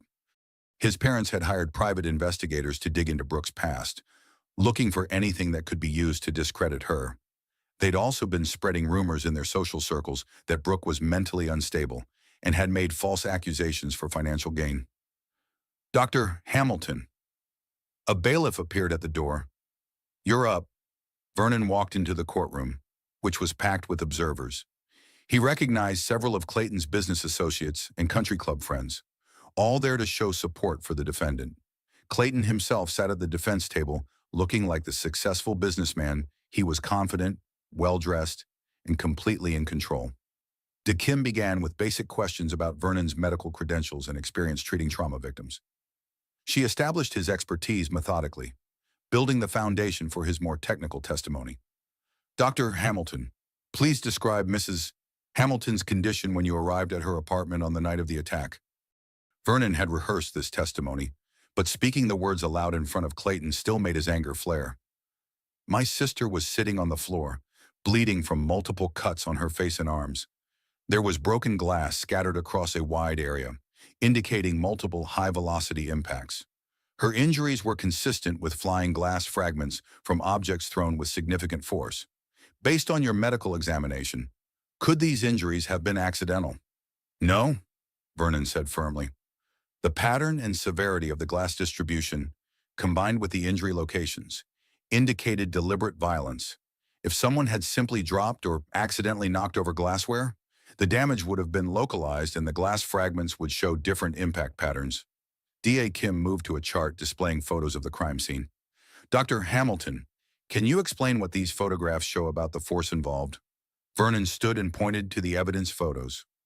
The glass embedded in the kitchen wall shows impact velocities consistent with objects thrown with considerable force. The spray pattern indicates multiple impacts from different trajectories. This level of damage requires deliberate action, not accidental dropping. What was Mrs. Hamilton's medical condition when you examined her? She had multiple lacerations requiring treatment, elevated blood pressure indicating severe stress, and signs of early placental abruption, a potentially life-threatening pregnancy complication that can be triggered by trauma. Kim led Vernon through the timeline of events, from his arrival at the apartment through the emergency surgery. His testimony was clinical and precise, focusing on medical facts rather than emotional reactions. Dr. Hamilton, in your professional opinion, what would have happened if Mrs. Hamilton hadn't received immediate medical intervention? Both she and the baby could have died, Vernon said without hesitation. Placental abruption can cause fatal hemorrhaging in the mother and oxygen deprivation in the fetus. The delay of even 30 minutes could have been catastrophic. When D.A. Kim finished, Robert Morrison rose for cross-examination. Vernon had been dreading this moment. Morrison's reputation for destroying witnesses was well-deserved. Dr. Hamilton, Morrison began smoothly, you love your sister very much, don't you? Yes, I do. And you've been protective of her since childhood, particularly after your father's death when she was only 7 years old. Vernon saw the trap but had to answer honestly. Yes. So when she called you that night, crying and claiming she'd been hurt, your first instinct was to protect her rather than objectively assess the situation. My first instinct was to provide medical care, Vernon corrected, which I did, following standard protocols for trauma assessment. Morrison smiled slightly. Dr. Hamilton, isn't it true that you disliked Mr. Marshall from the beginning of his relationship with your sister? I had concerns about some of his behaviors, Vernon admitted. What kind of behaviors? Vernon chose his words carefully. He seemed to discourage Brooke's independence in professional relationships. He was often critical of her decisions and dismissive of her opinions. In other words, you thought he wasn't good enough for your sister. I thought he was controlling. And when she called you that night, reporting that her controlling husband had finally crossed the line into violence, that confirmed everything you'd suspected about him, didn't it? Vernon felt the questioning shifting into dangerous territory. What confirmed my concerns was the medical evidence, the injuries, the stress-induced complications, the need for emergency surgery. Morrison moved to attack Vernon's professional assessment. Dr. Hamilton, you specialize in trauma surgery. Correct. You see the worst injuries, the most violent crimes, the most severe accidents? That's correct. Doesn't that exposure make you more likely to interpret minor injuries as signs of serious violence? No, Vernon said firmly. It makes me better able to distinguish between accidental and intentional trauma patterns. But you're not a domestic violence expert, are you? You don't have specialized training in recognizing abuse patterns. I have extensive experience treating victims of domestic violence as part of my trauma practice. Morrison pulled out a thick file. Dr. Hamilton, I have here records of 17 cases in the past 3 years where you've reported suspected domestic violence to authorities. Isn't that an unusually high number? Vernon felt his heart sink. Morrison had done his research. I report suspected abuse when medical evidence supports that conclusion. 17 cases, Dr. Hamilton. And in how many of those cases were the suspected abusers actually convicted? Vernon knew where this was heading. Conviction rates don't determine the validity of medical assessments. Many factors affect prosecution outcomes. Please answer the question. How many convictions? 4, Vernon admitted quietly. 4 out of 17, Morrison repeated, letting the number hang in the courtroom. That's less than a 25% accuracy rate. Wouldn't you say? D.A. Kim objected, and Judge Fairfield sustained it. But the damage was done. Morrison had made Vernon look like someone who saw abuse everywhere, regardless of evidence.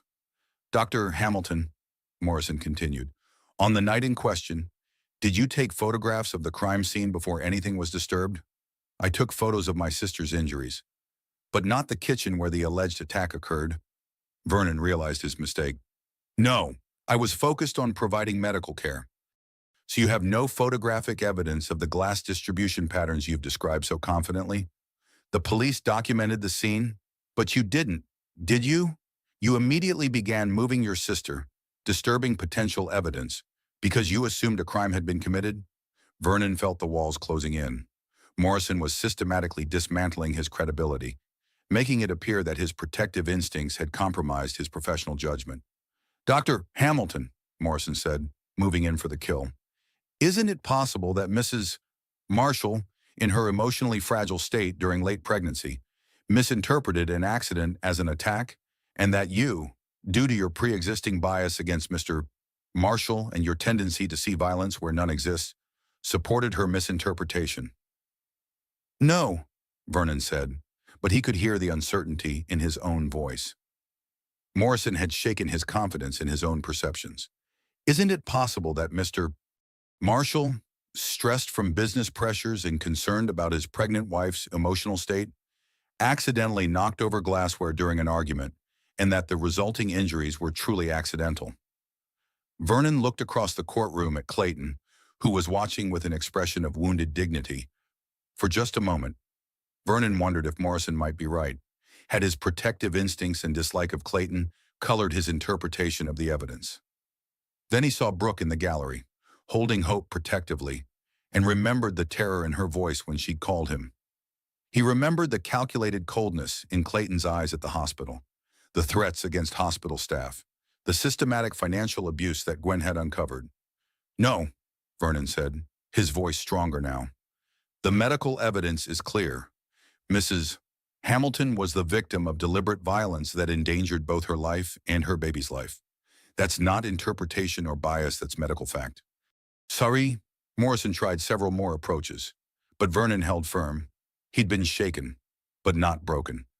When the cross-examination finally ended, Vernon felt like he'd survived a boxing match. As he left the witness stand, Vernon caught sight of Clayton's parents in the gallery. Margaret Marshall was taking notes, probably planning their next attack on Brooke's credibility. This trial was just one front in a larger war. During the lunch recess, D.A. Kim found Vernon in the hallway. "You did well," she said. "Morrison scored some points, but you recovered. The jury saw that you're committed to the truth, not just protecting your sister." "Did I hurt Brooks' case?" "Morrison was always going to attack your credibility. It's his only real defense strategy.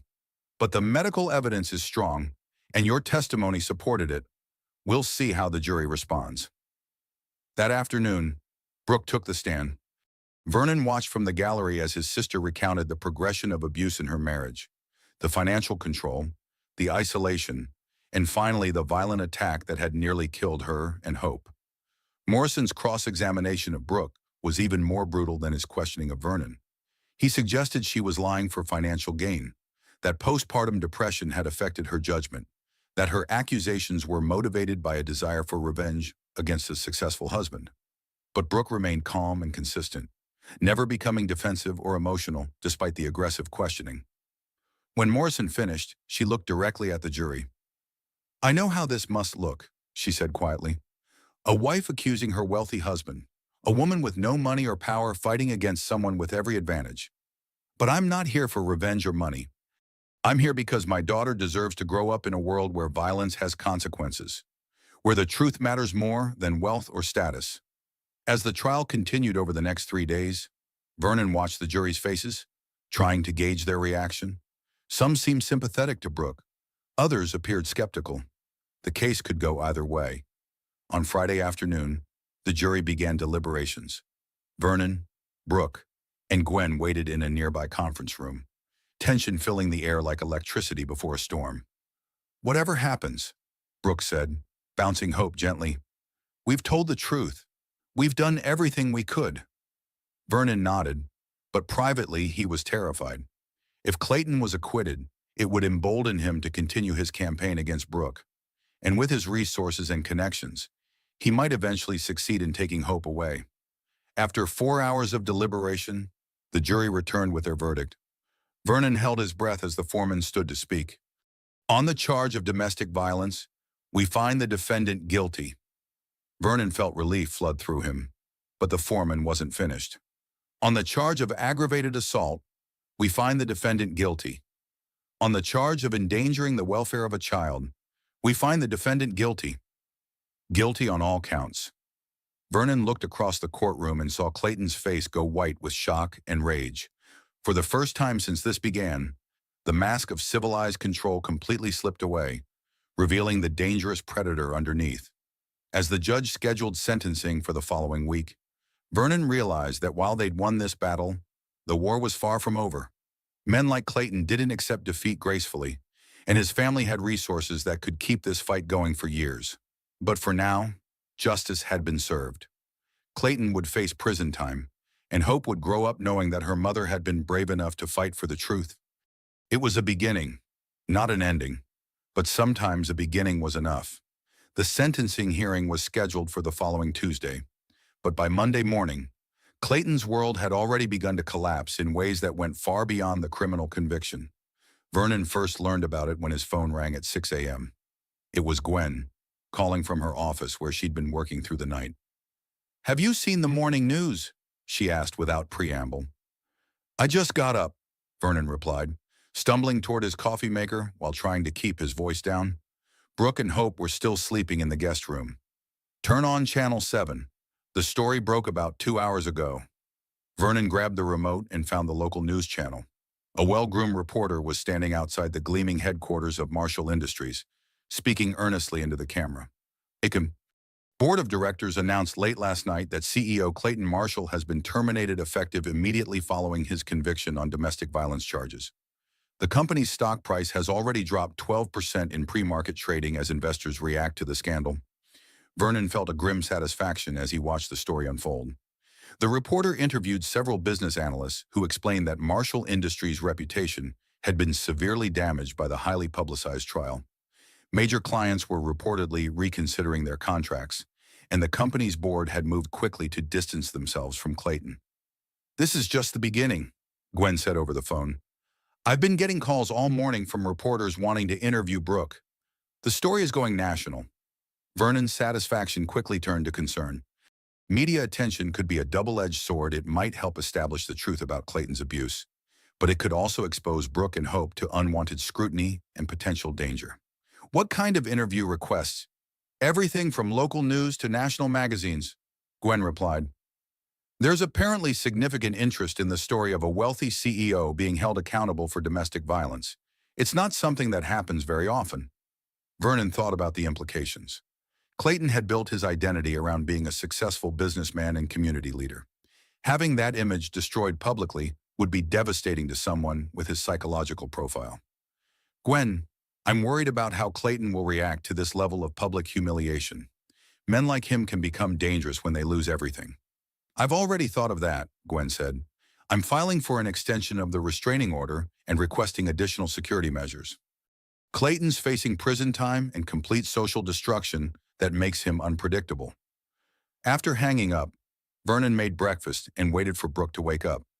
When she emerged from the guest room carrying Hope, she looked more rested than she had in weeks. The trial had been emotionally exhausting, but the guilty verdict seemed to have lifted a weight from her shoulders. Good morning, she said, settling Hope into her high chair. Any news on sentencing? Vernon hesitated, then decided she needed to know about the media coverage. He showed her the news reports, watching her face as she absorbed the magnitude of the story. My God, Brooke said quietly, this is everywhere. The business community is treating it as a major scandal, Vernon explained. Domestic violence by a CEO is apparently rare enough to be newsworthy, especially when it involves attempted murder of a pregnant wife. Brooke was quiet for several minutes, feeding Hope while processing the information. Vernon, I know I should feel vindicated, but I'm actually scared. Clayton's lost everything now, his job, his reputation, his social standing. What if he decides he has nothing left to lose? Vernon had been thinking the same thing. Gwen's working on additional protection, and he's facing sentencing tomorrow. He might be in jail soon. Might be, Brooke repeated. But what if he gets a light sentence? What if his lawyers find a way to keep him out of prison? Before Vernon could answer, his phone rang again. This time it was Detective Thornton. Dr. Hamilton, we have a situation, Thornton said. Clayton Marshall violated his restraining order about an hour ago. He was spotted outside your apartment building by a neighbor who recognized him from the news coverage. Vernon felt ice in his veins. Is he still there? No, he fled when patrol cars arrived. But Dr. Hamilton, he left something behind that I think you should know about. Tonar, what kind of something? Photos of your sister and the baby. Recent photos, taken with a telephoto lens. He's been surveilling your apartment. Vernon's blood pressure spiked. Clayton had been stalking them, watching their movements, gathering information. Any idea how long he's been doing this? Based on the photo timestamps, at least a week, Thornton replied. Dr. Hamilton, I need you to be very careful. Men who engage in surveillance behavior often escalate to more direct action. Clayton's facing prison time and social destruction. He may feel he has nothing left to lose. After Detective Thornton hung up, Vernon immediately called his hospital supervisor to request emergency leave. He wasn't comfortable leaving Brooke and Hope alone, even for his shifts. What's wrong? Brooke asked, seeing his expression. Vernon explained about the surveillance photos, watching as fear crept back into her eyes. The brief sense of safety she'd gained from the guilty verdict was already evaporating. He was watching us, she said quietly, taking pictures of Hope. Vernon, what if he tries to take her? That's not going to happen, Vernon said firmly, though privately he shared her fear. We're going to stay together until this is resolved. No one goes anywhere alone. The phone rang again. This time it was their mother. Vernon, I just saw the news, Maureen said, her voice tight with worry. They're saying Clayton lost his job and that he violated the restraining order. Are you and Brooke safe? We're being careful, Mom, Vernon replied. The police are looking for him. I'm coming over, Maureen announced. Don't argue with me. If Clayton is desperate enough to stalk you, then Brooke and Hope need all the protection they can get. After she hung up, Vernon realized that Clayton's downfall might actually make him more dangerous, not less. A man with everything to lose might show restraint, but a man who'd already lost everything might be capable of anything. His phone buzzed with a text message from an unknown number. "You destroyed my life. You turned my wife against me. You took my daughter away. This isn't over." Vernon immediately forwarded the message to Detective Thornton and showed it to Brooke. Her face went pale as she read the words. "He still thinks of Hope as his daughter," she said. "Vernon, what if he tries to kidnap her?" "We're not going to let that happen," Vernon said, though the text message had shaken him more than he wanted to admit. Clayton was clearly unstable and focused on revenge. Over the next few hours, more details emerged about Clayton's rapid downfall. The news reported that several of his business partners were now distancing themselves from him, claiming they'd had no knowledge of his violent behavior. His country club had suspended his membership, and his charitable board positions had been quietly terminated. Most damaging of all, former employees were beginning to come forward with stories about Clayton's temper and controlling behavior in the workplace. A pattern was emerging of a man who'd built his success through intimidation and manipulation, not just leadership skill. "It's like watching a house of cards collapse," Gwen said when she arrived that afternoon with additional legal documents. Everything Clayton built was based on maintaining a false image. Once that image cracked, the whole structure fell apart. "Any word on sentencing?" Vernon asked. "The prosecution is pushing for the maximum 10 years, Gwen replied. "With the media attention and the restraining order violation, the judge is likely to be harsh, but Clayton's lawyers are still fighting for probation and community service." Vernon couldn't imagine Clayton avoiding prison time, but wealthy defendants had advantages that others didn't. Money could buy skilled lawyers, character witnesses, and rehabilitation programs that might influence sentencing. That evening, as they ate dinner together, Vernon watched Brooke playing with Hope and felt a fierce protectiveness wash over him. These two innocent people had been targeted by a predator who'd systematically destroyed their sense of safety and security. Clayton had already stolen years of Brooke's life through control and abuse. Vernon wasn't going to let him steal anymore. But as night fell and Vernon checked the locks on his apartment doors for the third time, he couldn't shake the feeling that the worst was yet to come. Clayton was desperate, humiliated, and facing prison time. In Vernon's experience, that combination made people capable of extreme actions. Tomorrow's sentencing would determine Clayton's immediate future, but Vernon suspected that the real battle for Brooke and Hope's safety was just beginning. Outside his apartment window, the city lights twinkled peacefully, giving no hint of the danger that might be lurking in the shadows. Vernon made a mental note to stay vigilant. Their lives might depend on it. Tuesday morning arrived gray and cold, matching Vernon's mood as he prepared for Clayton's sentencing hearing. The past 24 hours had been tense. Police patrols had increased around his apartment building, but there had been no sign of Clayton since the restraining order violation. "I keep thinking he's going to appear out of nowhere," Brooke said as she fed Hope breakfast. She'd barely slept, jumping at every sound in the hallway. "The courthouse will have extra security today," Vernon assured her. "Detective Thornton promised that Clayton won't be able to get near you." Gwen arrived early to escort them to the courthouse. She'd arranged for them to enter through a private entrance to avoid the media circus that had gathered on the front steps. "The press coverage has been intense," Gwen reported as they drove downtown. 3 national news magazines want to interview Brooke, and there's a documentary filmmaker interested in telling the story. "I'm not ready for that," Brooke said immediately. "Maybe someday, but right now I just want Hope to be safe." Vernon agreed. Media attention might help other abuse victims by raising awareness, but Brooke's priority had to be protecting herself and her daughter. The courtroom was packed when they arrived. Vernon recognized several faces from Clayton's former social circle, though their expressions ranged from supportive to openly curious. The guilty verdict had divided Clayton's friends. Some blamed Brooke for destroying a good man, while others admitted they'd suspected something was wrong for years. Clayton entered with his legal team, flanked by court officers. He looked thinner than Vernon remembered, his expensive suit somehow making him appear smaller rather than more impressive. Prison orange would be a dramatic change from his usual wardrobe. Judge Fairfield called the hearing to order and asked both sides to present their sentencing arguments. The prosecution went first, with D.A. Kim laying out the severity of Clayton's crimes and the need for accountability. "Your Honor," De Kim said, "this case represents domestic violence at its most dangerous. Mr. Marshall's actions didn't just injure his wife, they required emergency surgery that could have failed, leaving a newborn without her mother. The defendant has shown no remorse for his actions and has continued to harass and stalk his victims, even after conviction. She presented evidence of the restraining order violation, the surveillance photos, and the threatening text message Vernon had received. Each piece of evidence painted a picture of a man who refused to accept responsibility for his actions. When Morrison rose for the defense, Vernon braced himself for another attempt to minimize Clayton's crimes, but the lawyer's usual confidence seemed to diminish the media coverage, and his client's continued bad behavior had clearly weakened his position. "Your Honor," Morrison began, "Mr. Marshall is a first-time offender who built a successful business and contributed significantly to the community.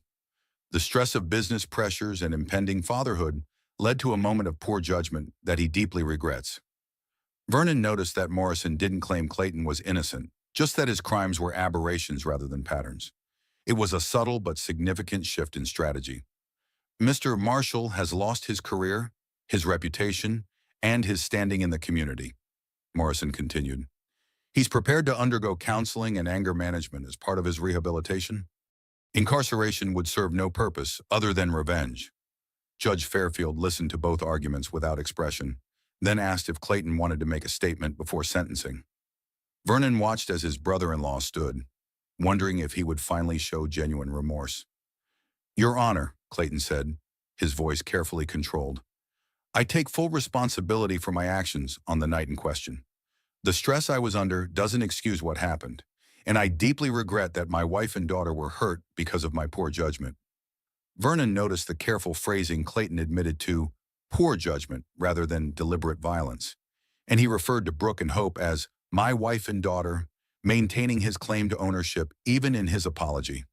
"I've lost everything I worked for because of that night," Clayton continued. "My career, my reputation, my family. I understand that there must be consequences for my actions, and I'm prepared to accept whatever sentence you deem appropriate." When Clayton sat down, Judge Fairfield reviewed her notes for several minutes. The courtroom was completely silent, everyone waiting to hear how justice would be served. "Mr. Marshall," Judge Fairfield finally said, "I've presided over many domestic violence cases in my career, and I've learned to recognize the difference between genuine remorse and calculated manipulation. Your statement today focused primarily on your losses rather than your victim's suffering." Vernon felt a surge of hope. Judge Fairfield had seen through Clayton's performance. "Furthermore," the judge continued, "your behavior since conviction violating the restraining order, stalking your victims, sending threatening messages demonstrates that you view yourself as the wrong party rather than the perpetrator of serious crimes." Clayton's face remained impassive, but Vernon could see tension in his shoulders. Domestic violence during pregnancy represents one of the most serious forms of assault because it endangers two lives. Judge Fairfield said, "Your actions required emergency surgery and could have resulted in the deaths of both your wife and unborn child. That you continue to minimize these actions tells me that you remain a danger to your victims." Vernon held his breath as the judge prepared to announce the sentence. "Mr. Marshall, I sentence you to 8 years in state prison on the domestic violence and assault charges, and 2 additional years for endangering the welfare of a child. These sentences will run consecutively, for a total of 10 years incarceration." 10 years. Vernon felt relief flooding through him as he heard Brooke's quiet gasp behind him. Clayton would be in prison for a decade, long enough for Hope to grow up and for Brooke to rebuild her life completely. Judge Fairfield wasn't finished. "Additionally, I'm issuing a permanent restraining order prohibiting any contact between Mr. Marshall and his victims. This order will remain in effect for 5 years after his release from prison." As the judge pronounced the sentence, Vernon watched Clayton's carefully maintained composure finally crack. His face flushed with rage, and he turned to stare at Brooke with undisguised hatred. "This isn't over," Clayton said loudly enough for the entire courtroom to hear. "You destroyed my life, but I'll find a way to destroy yours." Court officers immediately moved to restrain him as Judge Fairfield called for order. "Mr. Marshall, you've just threatened your victims in open court. I'm adding an additional charge of criminal intimidation to your record." As Clayton was led away in handcuffs, still shouting threats, Vernon felt both relief and continued concern. 10 years was a long sentence, but Clayton's final outburst proved that prison wouldn't cure his fundamental inability to accept responsibility. Outside the courthouse, Gwen gathered Vernon and Brooke away from the waiting reporters. "This is as good an outcome as we could have hoped for," she said. 10 years gives you time to establish complete independence and security." "What about his threats?" Brooke asked. "Even from prison, couldn't he find ways to hurt us?" "Prison communication is monitored," Gwen explained, "and the permanent restraining order means any attempt to contact you will result in additional charges. Plus, his financial resources are about to be significantly reduced." Vernon raised an eyebrow. "What do you mean? I filed for emergency asset recovery this morning," Gwen said with satisfaction. "Now that Clayton's been sentenced, we can move aggressively to reclaim the money he stole from Brooke. The offshore accounts, the fraudulent business investments, the property he purchased with marital funds, all of it can be recovered." For the first time since this nightmare began, Vernon saw genuine hope in his sister's eyes. "You mean I might actually have some financial independence?" "More than that," Gwen said. "Based on my analysis of your marital assets, you should recover enough money to buy a house, restart your career if you want to, and provide for Hope's future. Clayton's attempt to leave you with nothing is going to backfire spectacularly." As they drove home, Vernon reflected on how much had changed in just a few weeks. Clayton was going to prison. Brooke was regaining her independence, and Hope would grow up safe from her father's violence. Justice hadn't just been served, it had been comprehensive. That evening, as Vernon watched Brooke play with Hope in his living room, he felt a deep sense of satisfaction. The legal system had worked as it was supposed to, holding a wealthy abuser accountable despite his advantages of money and status. "Vernon," Brooke said quietly, "I want you to know how grateful I am. If you hadn't answered your phone that night, if you hadn't been willing to stand up to Clayton—" "You don't need to thank me," Vernon interrupted. "You're my sister. Protecting you and Hope isn't heroic, it's just what family does."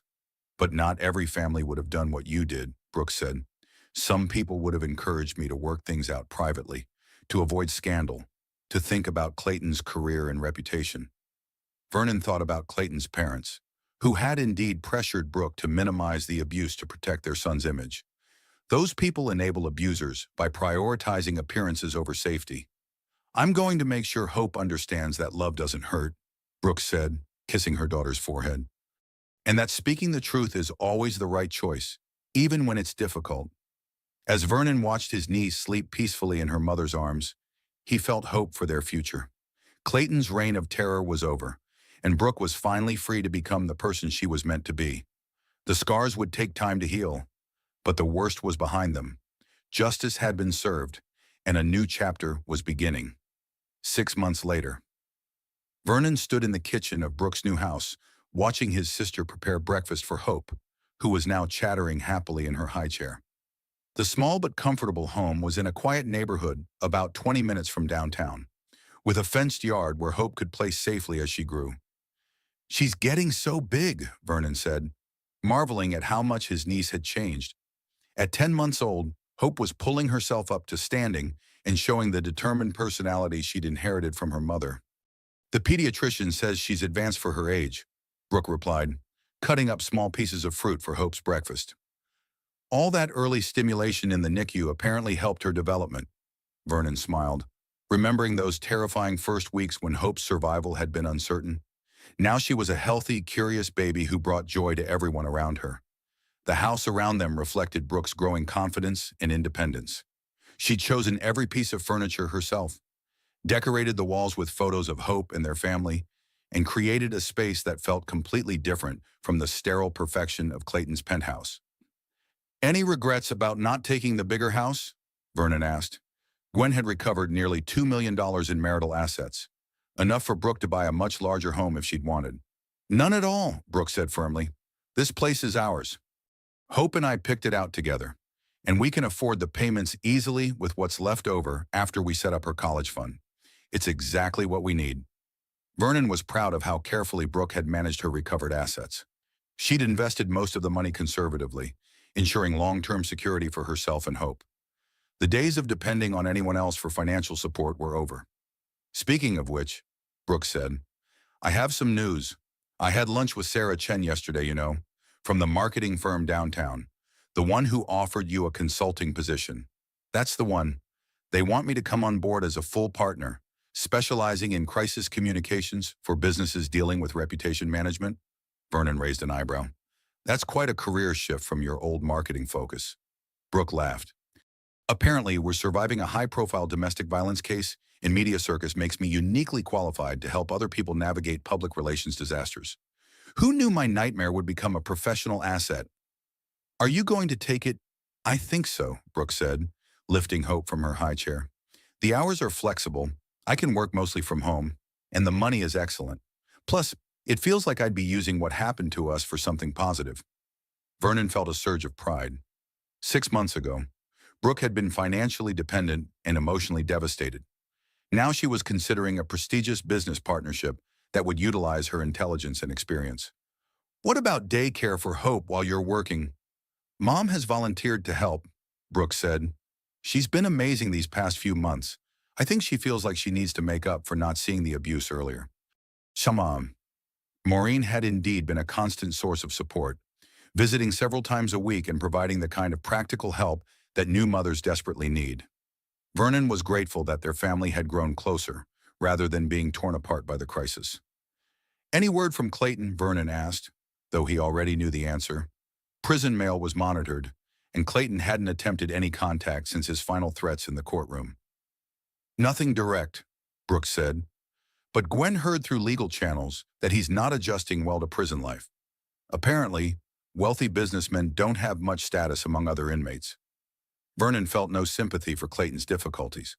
The man had built his life on controlling and intimidating others. Discovering that prison inmates weren't impressed by his former success was probably a harsh but necessary education. The important thing is that you and Hope are safe, Vernon said. Everything else is just karma. His phone buzzed with a text message from Detective Thornton. Wanted you to know Clayton Marshall was denied parole consideration. Earliest possible release is still 7 years away. Vernon showed the message to Brooke, who nodded with satisfaction. Good. 7 years is enough time for Hope to grow up not remembering him at all. They were interrupted by a knock at the front door. Vernon answered it to find a woman in her 30s with a professional but nervous demeanor. Ms. Hamilton, the woman said. I'm Jessica Torres from Channel 7 News. I was wondering if you might be willing to do an interview about your experience with domestic violence during pregnancy. Vernon started to close the door, but Brooke appeared beside him. What kind of interview? She asked. We're doing a series on domestic violence awareness, Jessica explained. Your case has become a symbol of how the justice system can work when victims find the courage to speak up. We'd like to highlight how you've rebuilt your life. Brooke considered the request for a moment. Let me think about it, she said. Can you call me next week? After Jessica left, Vernon asked, Are you seriously considering doing media interviews? Maybe, Brooke said.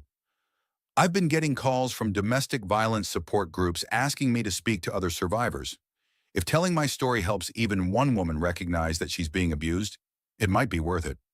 Vernon understood her reasoning, but he worried about the public attention. Just promise me you'll be careful about security. Even with Clayton in prison, his family is still out there. Margaret and Charles Marshall have been completely silent since the sentencing, Brooke said. I think they're too embarrassed by their son's crimes to cause any trouble. Vernon hoped she was right, but he'd learned not to underestimate the lengths that wealthy, powerful people would go to protect their interests. That afternoon, Vernon returned to his own apartment for the first time in weeks.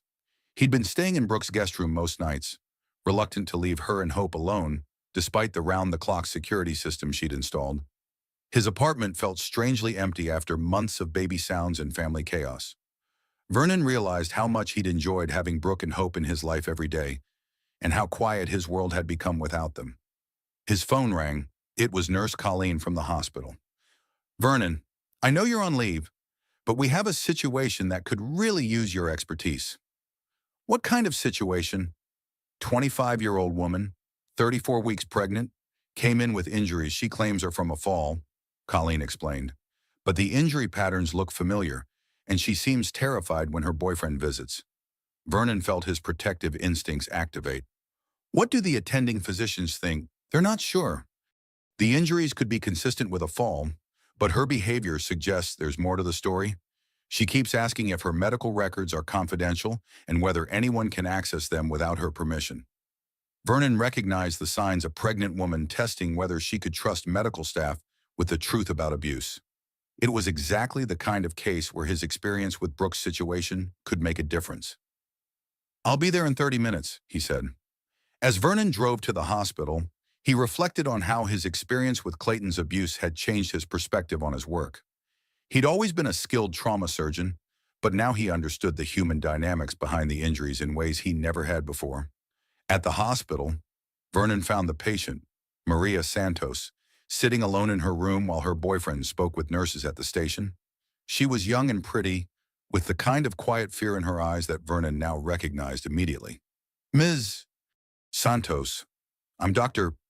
Hamilton," he said gently. "I specialize in trauma cases, and I'd like to examine your injuries if that's okay with you." Maria nodded nervously. "The other doctors say everything looks fine, but I'm still worried about the baby."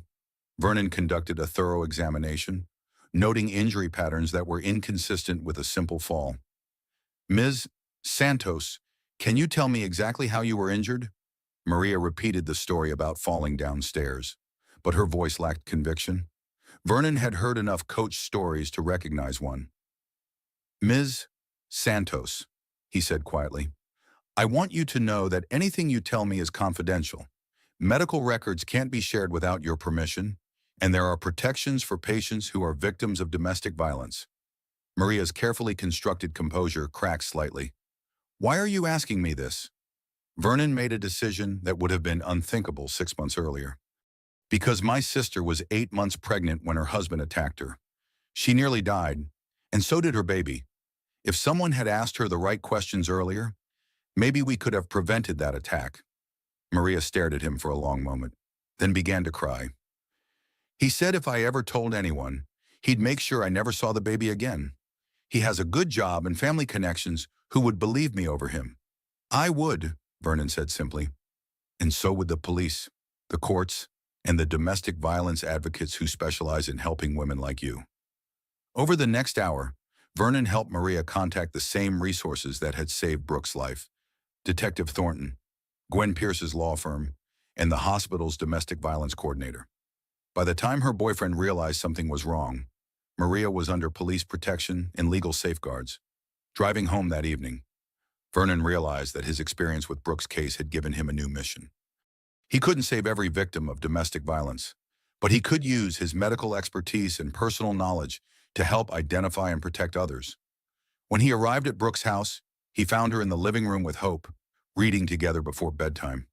The peaceful domestic scene was a stark contrast to the hospital crisis he'd just left. "How was your day?" Brooke asked, making room for him on the couch. Vernon told her about Maria Santos and how his experience with Clayton's case had helped him recognize the signs of abuse. Brooke listened thoughtfully, occasionally looking down at Hope, who was sleeping peacefully in her arms. "Vernon," she said when he finished, "I've been thinking about what that reporter said about our case becoming a symbol of how the justice system can work. Maybe we have a responsibility to help other women who are going through what I went through." "What did you have in mind?" "I don't know yet," Brooke admitted. "But I keep thinking about all the advantages. I had a brother who's a doctor, financial resources to hire good lawyers, a family support system. Most women don't have those advantages." Vernon understood what she was suggesting. Their experience with Clayton hadn't just been a personal victory.